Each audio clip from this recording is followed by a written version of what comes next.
నిరంతరం దీన్ని వాడుతూ ఉంటే మోకాళ్ళ నొప్పులు తగ్గుతాయి, నరాల బలహీనత తగ్గుతుంది, ఇంకా ఎన్నో లాభాలున్నాయి.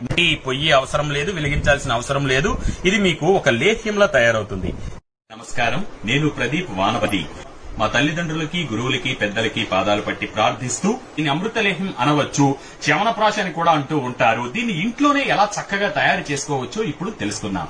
100 గ్రాముల త్రిఫలా చూర్ణాన్ని ఇందులో వెయ్యండి. దీంట్లో నువ్వుల నూనె, దీనికి ఎటువంటి పొయ్యి అవసరం లేదు, వెలిగించాల్సిన అవసరం లేదు.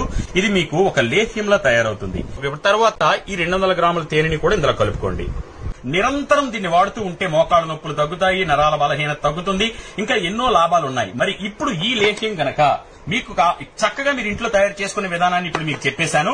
మరి దీంతో పాటు మేమైతే మాత్రం అంటే ఇంట్లో కొన్ని ఇంకా అమృత లేహ్యం తయారు చేయాలి దీన్ని అనుకుని మారేడు, అతిబల, పల్లేరు, వాకుడు, నేల ఉసిరి, అలాగే పుష్కర మూలం, అలాగే తిప్పతీగ, కచ్చూరాలు, తుంగమస్తకలు, అలాగే గలిజేరు, అర్ధసూరం, ద్రాక్ష, పిప్పళ్లు, దాల్చిన, యాలికలు, నాగకేసరాలు, తవాక్షరి, తానికాయ, కరక్కాయ లాంటి మరికొన్ని ఔషధాలను కూడా కలిపి ఈ అమృత లేహ్యాన్ని తయారు చేసి, ఇది నిజానికి మీరు ఇప్పటి వరకు చెప్పిన పద్ధతిలో ఇంట్లో తయారు చేసుకుని నిస్సందేహంగా వాడవచ్చు. అయితే చిన్న గమనిక ఏమిటి అంటే, మధుమేహము బాధించేవారు మాత్రం దీన్ని ఉపయోగించరాదు. ఎందుకంటే తేనె శాతం ఇందులో ఎక్కువగా ఉంటుంది. మొదటి 2 వారాల పాటు కూడా 2 గ్రాములు చెప్పున అంటే చిన్న స్పూన్ తో చక్కగా చప్పరించండి. రుచిగా ఉంటుంది.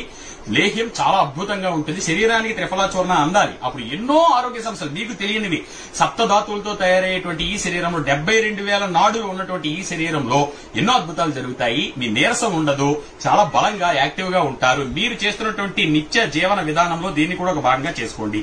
ఒకవేళ మేము తయారు చేసుకునే వాళ్ళు ఇంట్లోనే తయారు చేసుకోవాలని నా ఆకాంక్ష. ఒకవేళ మేము తయారు చేసుకోలేకపోతున్నాం గురువు గారు, మాకు ఈ వస్తువులు దొరకవు అనుకునే వాళ్ళు మాత్రం నేను ఈ వీడియో పైన ఒక నెంబర్ పెడతాను, దానికి ఫోన్ కాల్ చేయవచ్చు, లేదా ముఖ్యంగా వాట్సాప్ చేయండి.